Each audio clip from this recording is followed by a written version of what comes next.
Buenas tardes. Hola, Ian, muy buenas, ¿cómo estás? Todo bien, todo bien. ¿Me ¿Ya oyes, estás en no? directo ahora? Estamos en directo, Sí, sí. sí.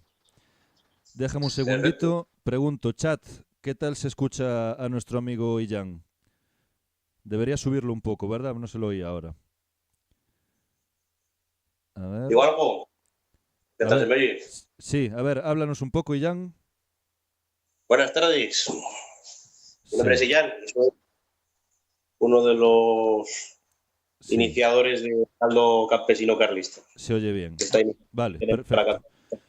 Bueno, pues Ian, voy a dejar que seas tú. A mí me explicaste el proyecto de una manera fantástica, así que aquí tienes el canal y tienes a 23 personas escuchándote ahora mismo. Todo tuyo. Perfecto. Vale, bueno, pues nuestro objeto con el Heraldo Carlista que estamos haciendo, con el Heraldo Campesino, es como lo dice el nombre, la captancia de militancia popular. Captar militancia popular de campesinos que se adhieran a nuestras filas. Es uno de los problemas que tiene el carlismo actual, que tiene una especie de hermetismo en torno a la capta más bien de militancia intelectual y hermética, más bien filosófica, que a lo que es el carlismo práctico, ¿no? Nuestro objeto es ese, abrir el carlismo a lo que es el objeto práctico y a la militancia popular de campesinos, que siempre han sido la base fundamental de nuestra causa. La causa siempre ha tenido el apoyo fundamental del campesinado, que a la abolición de los fueros, el foralismo, han visto afectado todos sus usos y todo su modo de vida, todas sus costumbres y todas sus ambiciones. Mira, Iyan, nos Entonces, pregunta alguien por el chat qué es exactamente el carlismo. ¿qué es exactamente el carlismo? Pues el carlismo como objeto es una causa, esa es la pregunta, ¿no? Sí, ¿Qué sí. es el carlismo? El carlismo como objeto es una causa tradicionalista, de corte tradicionalista, no se define como una ideología, se define como un ideario, porque tiene una fijación vehicular moralista, o sea, de ley con apego a la moral. Lo que decimos en los pueblos habitualmente de dos dedos de frente son dos y no son ocho, son dos. Quiere sacarle como esa filosofía relativista hegeliana, que esos dos dedos de frente a lo mejor son cuatro, a lo mejor no hay ninguno. Son dos y son Hmm. dos. Es un reconocimiento de la verdad absoluta del bien y del mal, que va fijado en Dios, por eso decimos el primer lema Dios, pero no somos una causa católica que se pueda adherir a cualquier cosa, como yo soy carlista y vota a Vox. Por ejemplo, eso no tiene mucho sentido. O sea, es como decir, soy comunista y vota a la falange española. Correcto. Entonces, se trata de hacer una militancia reaccionaria, porque nosotros somos una formación reaccionaria que no nos queremos adherir al constitucionalismo liberal, también para adherir esa conceptualidad que tenemos nosotros, patria, pues decimos Dios, patria, fueros y rey, patria, porque nosotros no queremos una nación, no queremos un Estado-nación, queremos una patria compuesta por muchos pueblos, heterogénea, o sea, reconocemos la heterogeneidad del mundo porque somos humanistas y al mismo tiempo, insisto, de vehicularidad moralista. O sea, nosotros si decimos verdad del bien y del mal existe. Ahí nadie venga a hacer el juego de decir que la verdad del bien y del mal no existe. Nosotros decimos una civilización para ser constructiva tiene que ser colectivista y distributista. Eso alguna vez lo dijiste también ayer en el canal, me imagino. Hablaste alguna vez también sobre ser autogestionario. Es que precisamente una de las causas del carlismo es la autogestión, defender el autosustento, la autosuficiencia y la autogestión de todos los habitantes de la patria, de todos los campesinos. Y ahí viene el fuero. Entonces defendemos una democracia directa y jerarquizada, descentralizada, con cada uno de esos países de la patria, para defender sus usos y costumbres propios, su administración y legislación propia, ¿vale? Conforme a ese nexo de toda la patria, que es la monarquía, que viene después. La monarquía administrativa y foral. Entonces, el rey, eso que decimos nosotros muchos los carlistas, de queremos un rey legítimo, queremos un rey legítimo, es porque queremos un rey que si es incompetente pueda ser derogado por el pueblo, que el pueblo Eso pueda es. derogar al rey. Decimos, históricamente, en tiempos del Imperio Español, nadie me podrá negar que a Fernando VI le derrogamos y colocamos a Carlos III, o a Carlos IV lo derrogamos y colocamos a Fernando VII. Y no lo hicieron a través de las armas, es que ya existía un mecanismo foral de juntas Ujú. que legitimaba al rey. Nosotros podíamos llegar y decirle, usted no es legítimo, y le quitamos del puesto y colocamos a un pariente normalmente, porque eso es darse de padres a hijos, ¿no? Por lo general. Ujú. Si el hijo es incompetente ya es otra cosa, entonces decimos, oye, pues no, no le queremos. Eso es lo que es una monarquía de verdad, ¿no? Para nosotros. Administrativa y foral. Foral entendida porque yo, te reconozco, yo cuando era un joven rojillo de izquierdas y yo escuchaba eso de los fueros, yo lo que pensaba era en los fueros de la Comunidad de Navarra de hoy en día. Y entonces Claro, es que cuando descubrí lo que eran los fueros realmente me quedé alucinado. O sea que básicamente, para que todos nos puedan entender, los fueros son las leyes antiguas que se hacían, como explicaste tú antes, de forma horizontal. No venía un señor desde Madrid legislando y ahora los perros tienen que tener DNI. Claro, exactamente, exactamente. O sea, iba conforme a unos usos y costumbres y una ley que es también con apego a la moral, o sea, de cada país, de cada pueblo, o sea, de cada pueblo, no de cada pueblito, ¿eh? Me refiero de cada extensión regional. Sí.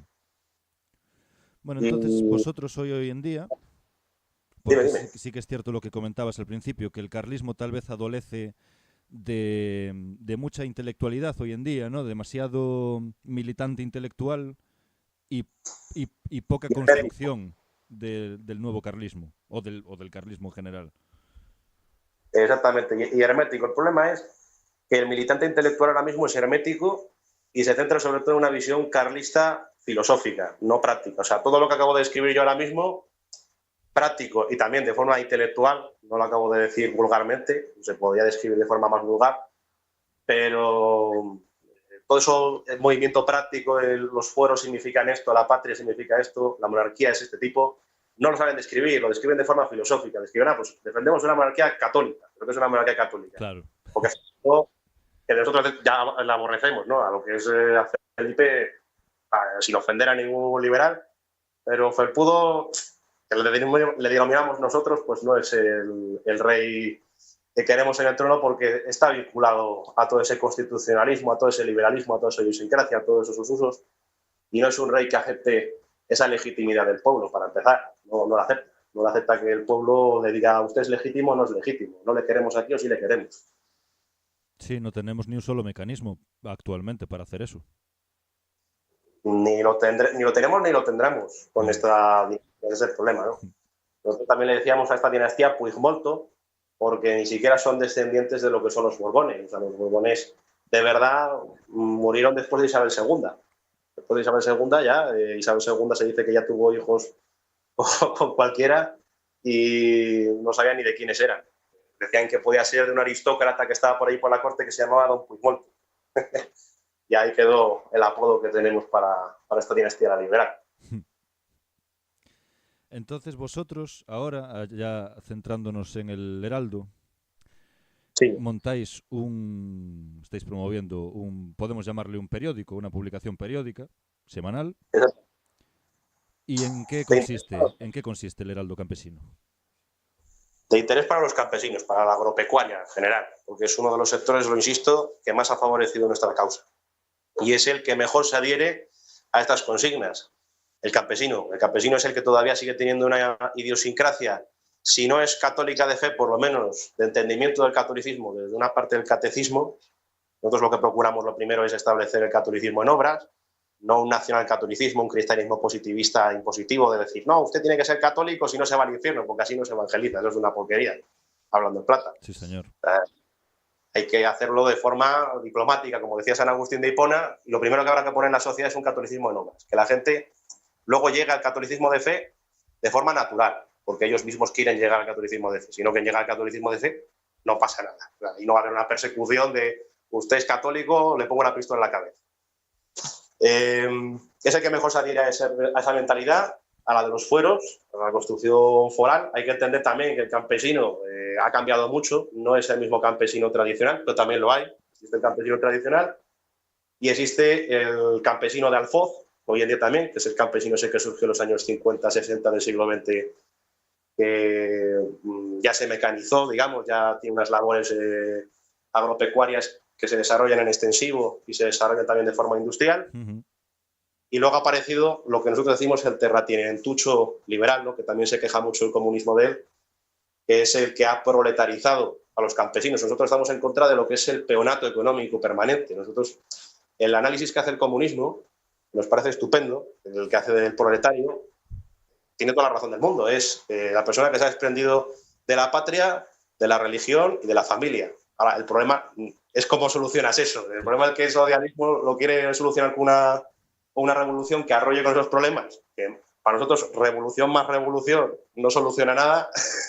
Eso es. Y nosotros lo que decimos es, oye, vamos a hacer una contrarrevolución para volver a lo bueno, que además Carlos Marx decía que no, que esa parte del periodo tradicionalista que la veía como idiótica, que no quería volver a esa parte ahí de la agropecuaria desarrollada con los campesinos, porque lo veían de una forma feudal, también hay que decirlo. Pues nosotros decimos que no. Eso sí se puede regresar a ello, por lo menos en forma conceptual. Nosotros no queremos volver, que nadie entienda que los carlistas defendemos volver al burro, volver al arao tirado por bueyes y a los castillitos feudales, vamos a decirlo así. No queremos volver a eso. Queremos una línea conceptual de principios. Lo que acabo de describir antes. Y claro, todo movimiento político, que ahí va la pregunta, y perdón por haberme ido por las ramas, Nada. todo movimiento político se nos tiene por militancia popular. Si no tiene militancia popular un movimiento, se muere, y es el objeto, o sea, construir militancia popular, construir círculos populares de campesinos, que, insisto, van muy bien con estas ideas carlistas, que vayamos a defender sus intereses, sus problemáticas y sus ambiciones en las publicaciones, describamos cuáles son sus problemas que están muy ignorados. O sea, rural, ¿cómo la llaman? La España rural la llaman la España vaciada. La España vaciada, eso no existe, eso quítalo para... Es que de los 48 millones de personas que tenemos, pues solo un 10% es como tal, ciudades, vamos a decir. O sea, ciudades que tengan el estatus de ciudad, sí, como el norte de Europa, realmente son Madrid, Bilbao y Barcelona. Y luego Valencia también, por la catástrofe, que en paz descanse también las víctimas y que Dios quiera que se solucione pronto toda la problemática que están viviendo allí en el sur. Pero bueno, esas son las ciudades realmente de España. El resto son ciudades de provincia, que sí, lo que dicen total. Franceses cuando están aquí. Dime. Sí, no, decía que sí. Los que dicen los franceses y los británicos cuando vienen aquí dicen, coño, si es que vivís todavía como de pueblo, aquí realmente en España. No digo que las labores sean iguales, pero nosotros también tenemos que entender, o sea, ha cambiado mucho el panorama que tenemos, pero se sigue viviendo una parte de contraste de lo que era el campesino tradicional, insisto, a lo que es el campesino más industrial, también a lo que es el peonato.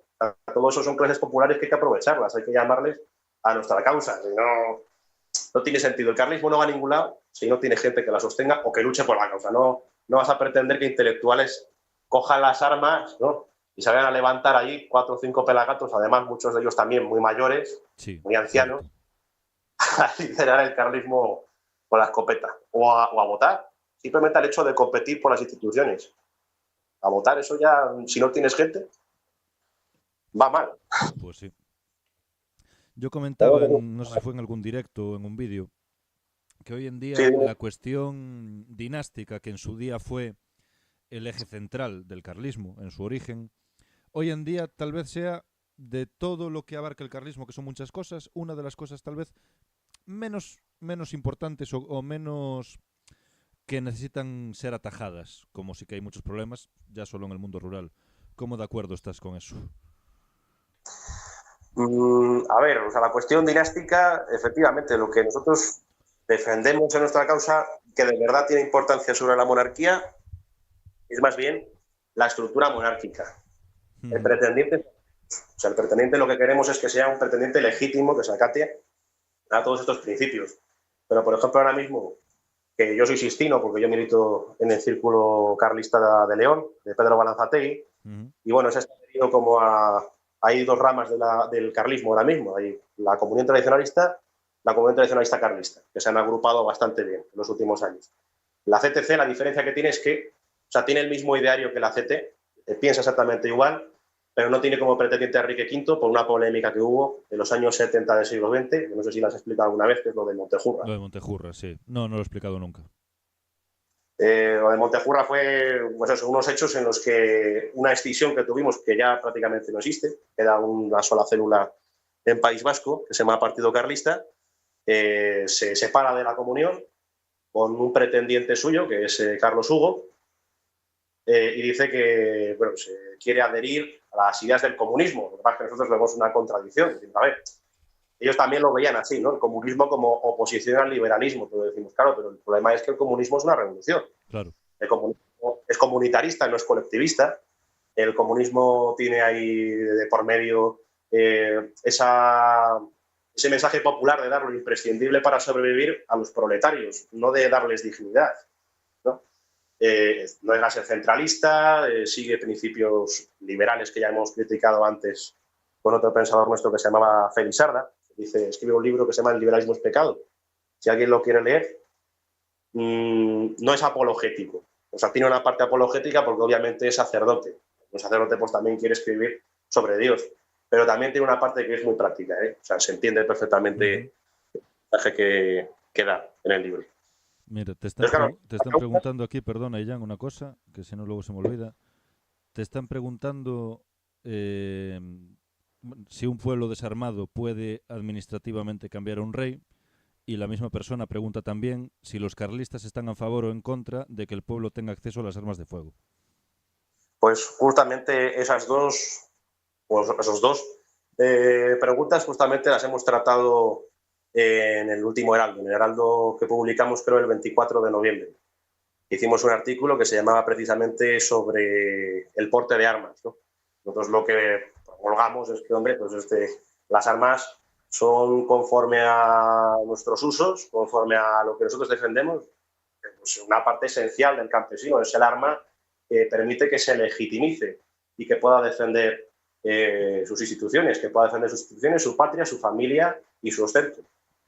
Y poníamos ejemplos históricos de cómo, por ejemplo, pues etnias como en León, que hoy en día en los pueblos sabemos distinguir. Tú le dices a alguien esto en una ciudad y no sabe lo que es. Pero, por ejemplo, maragatos, yumas, charros, que no sabrán lo que son. Son etnias como cuando se dice gitano, como cuando se dice merchero. Son etnias de aquí de León. O vaqueiros de Alzada, de Asturias. Iban armados, siempre. O sea, pero siempre. O sea, y tenían ese derecho reconocido de defenderse. Claro que de una forma estructural distinta. Se trata de que tengan armas para defenderse, pero no para ir causando guerrillas o para ir abusando de poder, vamos a decirlo así. Aunque de cierto modo se daba al final. Si existe una injusticia, la gente que tiene armas al final se agrupa y al final se levanta en armas. Y es algo que los liberales no quieren consentir, porque es que también dentro de ese principio de soberanía que ellos tienen, teóricamente nosotros deberíamos estar levantándonos en armas ahora mismo. Dicen que el régimen que tiene cada pueblo es el que cada pueblo se merece.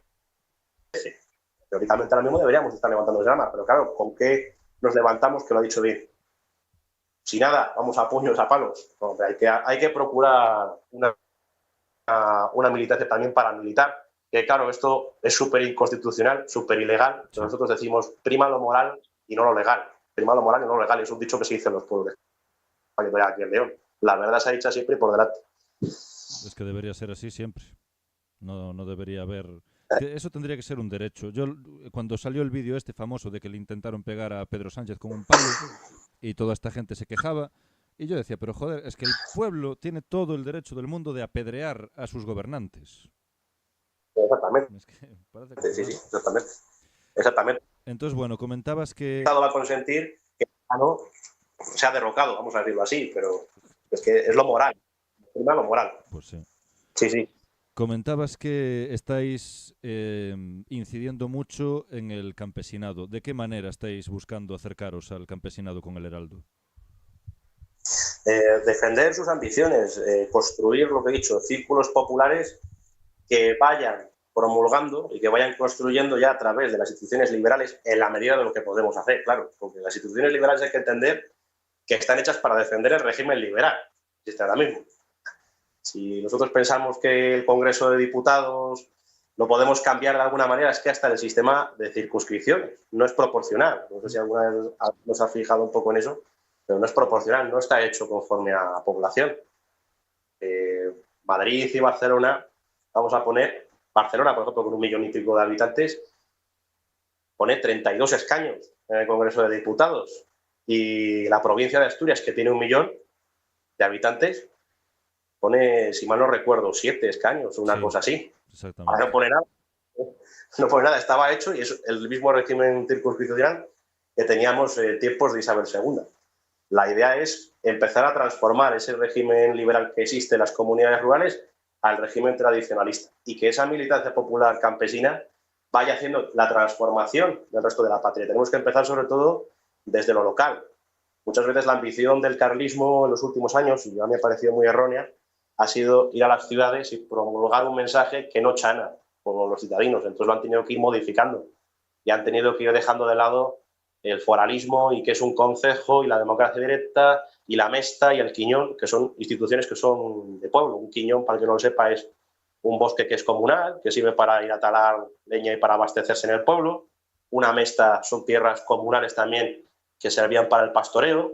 Un concejo es donde se reunían todos los habitantes del pueblo también para democracia directa, elegía un representante y que ese representante formase parte de la Junta Regional, como lo que hoy en día sería la Junta de Castilla y León. Hay una vera política, o sea, habría gentes de cada pueblo representando el pueblo. Ahí y luego está, aristócratas. ahí está la democracia. Esa es la Claro, democracia. esa es la democracia de verdad. Y luego esa gente, entre todas las juntas, por supuesto, ponían a un representante cada una de ellas y eran las que legitimaban a los ministros y al rey, que se decía, vamos a decirlo así. Si el rey era malo, pues no le queremos, ponemos a otro. No, rara vez sucedía, porque el rey, hay que decirlo, y por eso nosotros somos monárquicos, siempre ha habido, y es que se nota en las familias muchas veces, cuando tú tienes un hijo le inculcas también un poco tus usos, tus valores, aunque le quieras dar libertad, ¿no? También para que escoja, por supuesto.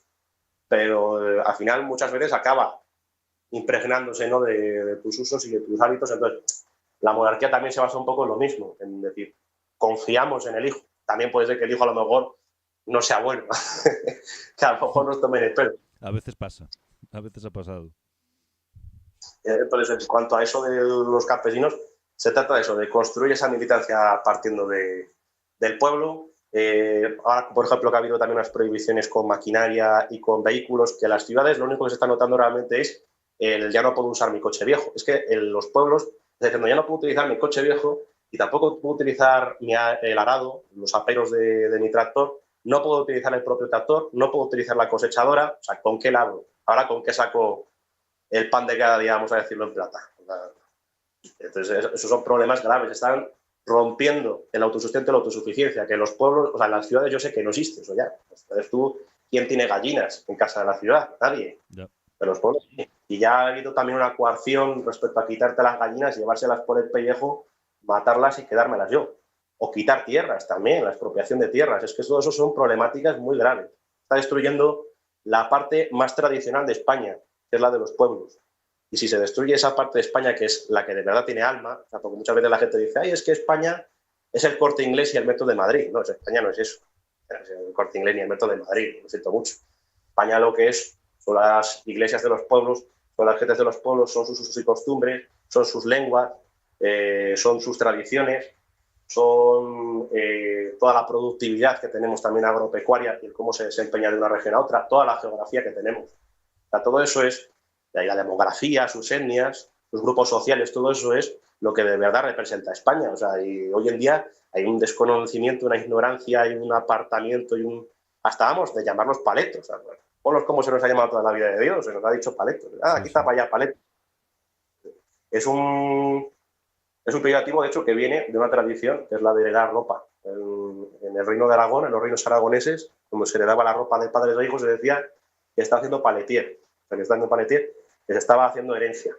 Y de ahí viene el paleto. Y se utilizó como peyorativo. Todavía se sigue utilizando como peyorativo porque todos esos usos y costumbres los odian, los odian. Hay un contraste muy grande ahí, entre el pueblo y la ciudad. Que también se nota en Hispanoamérica, con los hispanoamericanos que también tenemos ahora mismo formando también un poquito este heraldo, también lo dicen, es que pasa lo mismo, o sea, pasa lo mismo, realmente es el mismo odio, ¿no? En el mundo anglosajón, no, en el mundo anglosajón, si te fijas, como que ha habido un poco de la mano el ruralita con el citadino, ¿no? Porque sí, rápidamente a ese campesino de autosustento y de autosuficiencia se lo han cargado, ya han metido todo terratenientuchos, como decimos nosotros, y adiós. Aquí no, aquí todavía queda una resistencia de autosustento y autosuficiencia de esas gentes, sus costumbres, y tenemos que aprovecharlo. Si no lo aprovechamos, de aquí a unos cuantos años pasará como en Países Bajos, que es donde hay agropecuaria en Países Bajos. La hace una máquina y en un par de tierras y ya está. El resto lo exportan todo de África y a tomar por saco. No tienen ningún tipo de autosuficiencia.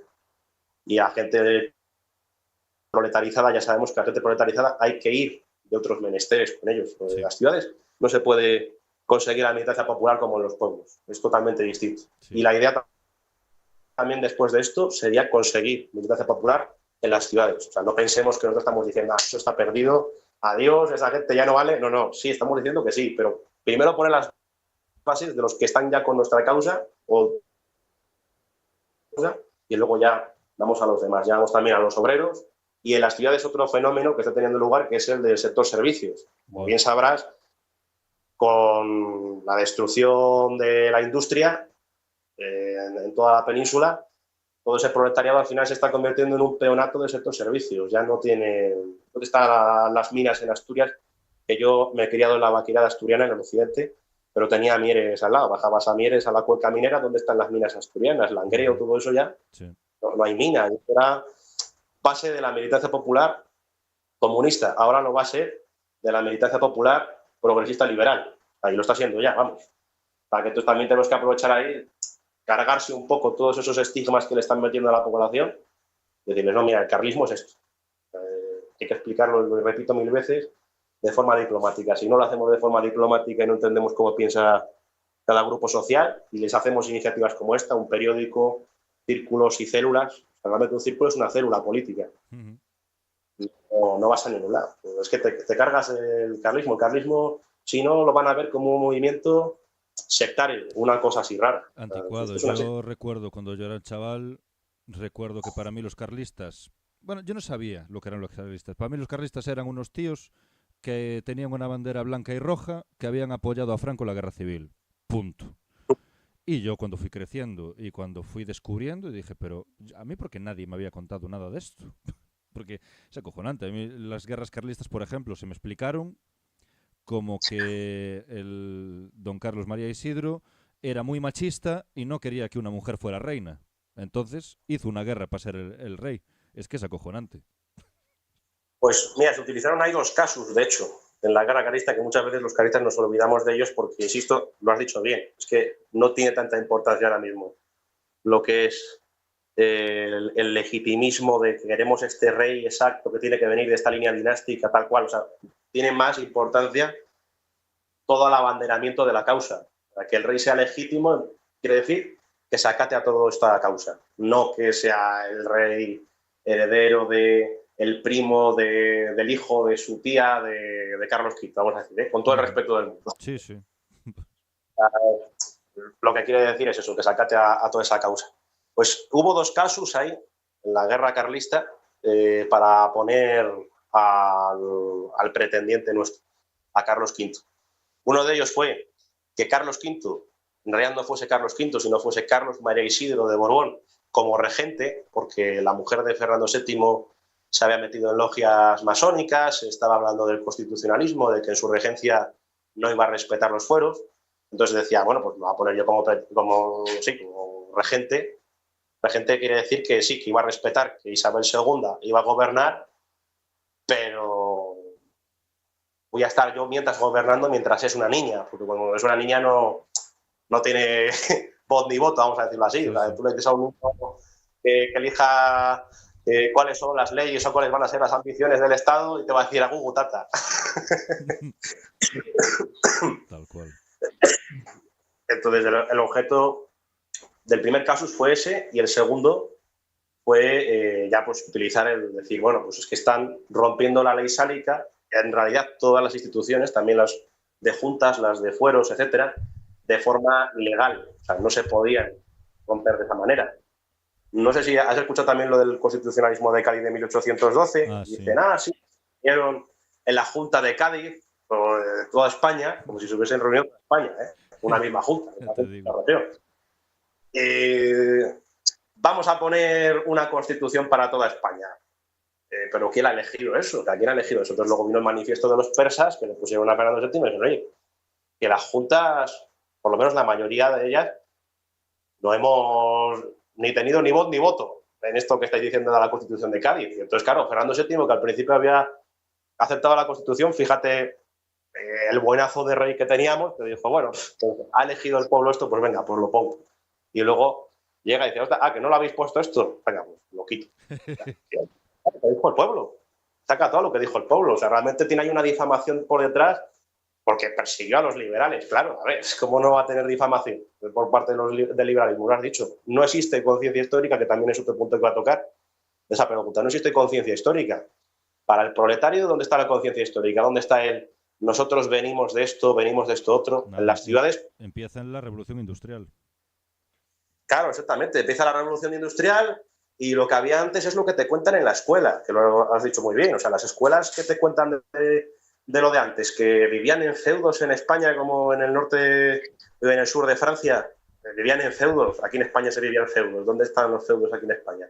Hombre, salvo los castros gallegos, que los tenéis allí, Sí. que esa era una especie de feudo, vamos a decirlo así, una vigencia feudal, pero en el resto de España no se vivían feudos. O sea, había una heterogeneidad administrativa muy distinta en cada región. ¿Y qué son los fueros? Eso no lo explican. Absolutismo monárquico. Había último monárquico es como decir república. Vamos a decirlo así, república o soviet, por ejemplo, ¿no? O sea, Sí, es una sí. institución Total. que puede ir ligada a una ideología política a otra. Claro, por eso a mí no me gusta eso tampoco que dicen muchas veces, nosotros defendemos la monarquía católica, no. Explica qué monarquía defendemos porque hay muchos tipos de monarquía católica. Pueden ser feudales, pueden ser absolutas, pueden ser constitucionales, electorales. Incluso hay repúblicas que son tradicionalistas. El tradicionalismo italiano se defiende en repúblicas, no lo defiende en una monarquía, defiende en una república. Pero que eso no significa que sea una república de congreso, constitucional, como lo entienden los liberales. No. Claro, sin esa conciencia histórica, pues ¿qué te van a decir en la escuela que es el carlismo? Si encima el carlismo tampoco tiene una popularidad en las ciudades. Pues que sí, que son lo peor de lo peor, que se levantaron con Franco, que es mentira. De hecho, el carlismo tenía mucha relevancia. A ver, si nosotros hacemos una lógica histórica del 1833, que es la primera guerra carlista, luego la segunda, que es la de los Martiner, que también se levantan los maragatos aquí en León, esa fue una guerra muy curiosa, que nadie habla de eso. Dicen, los Martiner, no, Martiner es una etnia también, que hoy día nadie sabrá diferenciar, que es de arrieros. Un arriero es un transportista de catalanes. Y se levantaron a la vez que esos arrieros catalanes, arrieros en León. ¿Sabes por qué? Porque les quitaron el permiso de comerciar entre provincia y provincia. Les prohibieron comerciar entre provincia y provincia. Entonces, siendo transportistas, se levantaron en armas, sobre todo Martiner y Maragatos aquí en León, de esa Segunda Guerra. Luego tuvimos la tercera, que fue la de los años 1870, y pues después pasaron los años 1900, que ahí hubo varias sublevaciones que no se cuentan, de carlistas, y en el 1936 hubo otra más. O sea, realmente el carlismo no se había muerto en todo ese periodo histórico. O sea, cada vez que perdíamos una guerra, conseguíamos avanzar un poco, conseguíamos un par de logros, a veces los perdíamos y volvíamos a tirar para adelante. O sea, esta causa nunca se ha muerto, realmente. Ha seguido avanzando y ha seguido teniendo pensadores y las ideas han seguido evolucionando. Vamos a ver, que el comunismo, aunque haya nacido en el siglo XIX también, no va defendiendo el régimen de la Comuna Francesa de París, ¿no?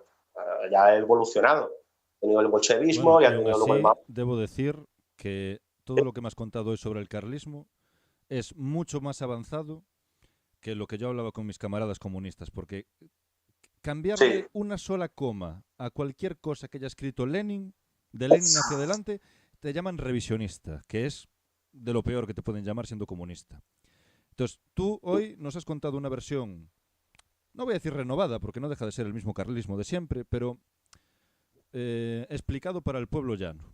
Que yo creo que un comunista jamás habría sido capaz de explicarlo, lo suyo, de la manera que lo has hecho tú hoy. Es que sí, el problema también lo tenemos en nuestra causa, ¿eh? También muchas veces también a la hora de explicar esto al pueblo llano, porque muchas veces también lo explicamos de forma intelectual. No sé si sabes quién es Juan Manuel de Prada. Sí, claro. ¿Te suena Juan Manuel de... Bueno, sí, que lo conocerás, vamos. Pues Juan Manuel de Prada es lo mismo también, a veces peca de hacerlo muy intelectual. Pero bueno, que es que cada uno sabemos buscar la militancia donde sabemos buscarla. Claro, claro. Y no me parece mal, ¿eh? Juan Manuel de Prada le tengo mucho aprecio. Miguel de Ayuso, Gambra, que también tenemos en nuestra causa. Pensadores excelentísimos. O sea, y que son, vamos, legítimos continuadores de lo que era Leandro Herrero, para que no le conozca, José María Sevilla, y tuvimos ahí de por medio también a Juan Vázquez de Mella. Me lo salto a veces. Juan Vázquez de Mella tiene un problema, lo has dicho tú justamente con eso del revisionismo histórico, es que como él tocaba el corporativismo y el concepto de nación, muchas veces han aprovechado eso para decir que el carlismo en realidad está defendiendo el tercerposicionismo. El tercerposicionismo que, al que no lo sepa, lo que vulgarmente se le dice fascismo, ¿no? La aglutenación de fascismo, de nacionalsocialismo y de falangismo sería el tercerposicionismo. Realmente es el título más objetivo de ciencias políticas para definir a todo ese grupo ideológico. Esto va muy al pelo con una pregunta que te están haciendo aquí. Te vamos a hacer las últimas 2 preguntas, que ya en breve voy a cerrar el directo. Sí, perdona, porque también me he embrollado. Nada, no te preocupes. Te preguntan en primer lugar qué opinas sobre el gobierno de Franco y sobre la transición. Entiendo que se refiere a el régimen del 78, en el que estamos hoy en día. El régimen del 78 constitucional y las FET, que sería el régimen de Franco. Las FET es la falange española tradicionalista. Pues lo que pasó ahí, en esa sublevación que tuvimos en el 36, que estaba contando también hace un momento, es que los primeros en sublevarse son los carlistas, luego se sublevan de por medio también comunistas, son los primeros que se sublevan, comunistas y carlistas. Y los comunistas no pensemos que de mano del gobierno, se sublevan también para cargarse al gobierno y para poner a un gobierno comunista. O sea, se levantan igual que nosotros, en la misma instancia, reaccionaria, vamos a decirlo así, contra el gobierno. Luego ya se hacen con las instituciones de gobierno y abanderan lo que se llama el Frente Popular. El Frente Popular, desde que vemos a la derecha como en un bando, vamos a decir, a los republicanos con esa idiosincrasia comunista que también participan de por medio de anarquistas y otros revolucionarios. Y en nuestro bando teníamos el carlismo en un principio, esa era la causa. Conseguimos el apoyo de un general que es Sanjurjo. Sanjurjo acepta los principios del carlismo, del tradicionalismo. Al principio él defendía una monarquía alfonsina, constitucional, como la de Alfonso XIII y Alfonso XII. Le decimos, bueno, a ver, es que eso no lo queremos esta otra causa y sabemos que le puede prestar porque usted es conservador y tiene similitudes. Bueno, él al final se hace fervientemente carlista. Conoce a Manuel Falcón, de que también es un capitán general de nuestra causa, militar también. Es carlista, de verdad, y se hacen muy buenos amigos. Bueno, pues a Sanjurjo, curiosamente, cuando se meten de por medio también militares regulares, que es lo que hayamos hecho en todas las guerras carlistas, meter a militares también del ejército regular liberal, que se marchaban de las filas del ejército liberal a las nuestras. Curiosamente, cuando se empiezan a meter estos militares, de golpe le asesinan en un accidente aéreo. Bueno, pues tiene un accidente, vamos a decir que tiene un accidente, entre comillas. El famoso. En avión. Y resulta que, qué curioso que viene Mola, ¿no?, a hacerse con el bando de esa junta militar. Y Mola, que es de ideas de la CEDA, de lo que es el nacionalismo liberal y del republicanismo radical también liberal de Lerroux, que es de donde viene luego también el tercerposicionismo de la falange. Esos dos, que también habían provocado la revolución de Asturias en el año 34, porque le dijeron a los mineros que no les iban a pagar el jornal, que les iban a hacer un contrato cada 2 meses. Y dicen, no, sí, vamos a estar sin comer 2 meses, ¿no?, porque poco que nos pagáis. Se levantaron en armas. Esos son los que provocan la revolución del 34 y el intento de independencia en Cataluña. Después son sucedidos por don Paco. Don Paco hablaría de Francisco Franco. Y Francisco Franco, que se abandera para conseguir los apoyos internacionales de esta sublevación, que en principio va a ser nacionalista liberal, del Partido Republicano Radical que había dicho antes, y de la CEDA, de Lerroux, al final los acaba transformando a un régimen tercerposicionista. Se alinea con 2 grupos tercerposicionistas españoles y otro que no conocerá ni su prima, que son los camisas azules. Para el que no lo sepa, la falange española antes no tenía la camisa azul como símbolo, lo toman de otro grupo paramilitar que sí tenía más fuerza que la falange, tenía unos 30.000 hombres y la falange tenía 5.000. Aunque sean irrelevantes, se juntan esas ideas para recibir apoyo de lo que es el eje Roma y Berlín, de la Alemania nazi y de la Italia de Mussolini. Y así se meten dentro de esa esfera geopolítica tercerposicionista. Pero son ellos los que luego derivan toda esa sublevación, que en principio era carlista, a defender el tercerposicionismo. Utilizan nuestras instituciones, se acaban cargando a muchos militares, los exilian, los asesinan. A Alfonso Carlos lo asesinaron en Francia, para que no lo sepa, o sea, un pretendiente nuestro, se lo cargaron tercerposicionistas en Francia. Y a pretendiente que nosotros queríamos en el trono, que ahí es de donde viene caudillo. Caudillo se lo puso Franco porque nosotros llamábamos caudillo a Javier I por una leyenda que había en España, que era la del caudillo del Tajo, que iba a venir un caudillo que se iba a levantar en España, iba a salvar España, la iba a renovar. Alguno piensa todavía que esa leyenda no se ha cumplido, ¿no? Pero bueno, en principio sería la del 36. Pues cuando tiene lugar este movimiento de instituciones y demás, pues Franco dice, pues ahora yo soy el caudillo, me pongo la boina roja y junto a la falange con el carlismo. Pero vamos, que nosotros, yo creo que ya estoy dando a entender cuál es la posición del carlismo respecto a Franco. Pues la verdad es que, a ver, es un personaje histórico. No es para meterle mierda. Yo a mí me parece que hay que hablar las cosas objetivamente. Cuando es un personaje histórico de esta manera o de esta otra. Pero como que no simpatizamos con esas ideas. No tienen nada que ver con nuestra causa. Son tercerposicionistas y revolucionarias. O sea, el tercerposicionismo dice que quiere la tercera revolución. Se inspira en la primera revolución, la liberal, la segunda, que es la comunista, y ellos se denominan tercerposicionistas, pues porque son la tercera revolución. Son corporativistas, que significa que defienden el pacto del sindicalismo, que el sindicalismo viene de ideas comunistas, y de lo que es el individualismo y el maquiavelismo, que es liberal. Pues lo defienden en conjunto a través de lo que es el verticalismo sindical, lo que decía la falange española, el nacionalsindicalismo, ¿no? Nacionalsindicalismo, corporativismo, que no es el corporativismo gremial de Juan Vázquez de Mella. Por eso decía, Juan Vázquez de Mella tenía que haber especificado mejor eso del corporativismo gremial, que en realidad lo cuenta muy bien. Luego dice, el corporativismo gremial realmente es colectivismo y distributismo. No es corporativismo industrial de que defiende la falange. Es corporativismo gremial, otra cosa. Y a veces aprovecharon un poquito a ese pensador, ya te digo, para intentar justificar que sí, ¿no? Que la falange y que el carlismo son lo mismo. Yo sí, por supuesto. Digo, y el comunismo y Vox también son lo mismo. Bueno, Illán, pues vamos a dejarlo aquí. Te agradezco muchísimo que te hayas pasado este ratazo. La gente se lo ha gozado mucho. Te están diciendo por aquí que les gustan mucho tus análisis, dice uno. Hay otro por aquí que nos dice que no había escuchado sobre la leyenda esa del caudillo, que le ha parecido muy interesante. Y hay un chico que se llama Cuban Florida Man, que dice, caray, pero si estoy en el grupo de WhatsApp de Illán. Ese es Manuel, seguramente es Manuel. Seguramente es Manuel de Cuba, sí sé yo. Pues encantado de verte por ahí por el directo, Manuel. Bueno, amigo Illán, pues... Nada, un placer. Pues nada, de veras que un placer. muchísimas gracias. Y nada, seguimos en contacto porque a la gente le ha gustado mucho. Y igual podemos hacer que la sección esa que yo quería abrir de leer un artículo del Heraldo, pues que igual lo pudieras hacer tú o que se viniera alguien del Heraldo a leerlo. Ya claro. iremos hablando esta semana. Perfecto. Muy Venga, bien. pues muchas gracias. Nada, un abrazo, amigo. Un abrazo, buenas noches. Caray, qué fantástico momento. Al final ha sido casi una entrevista.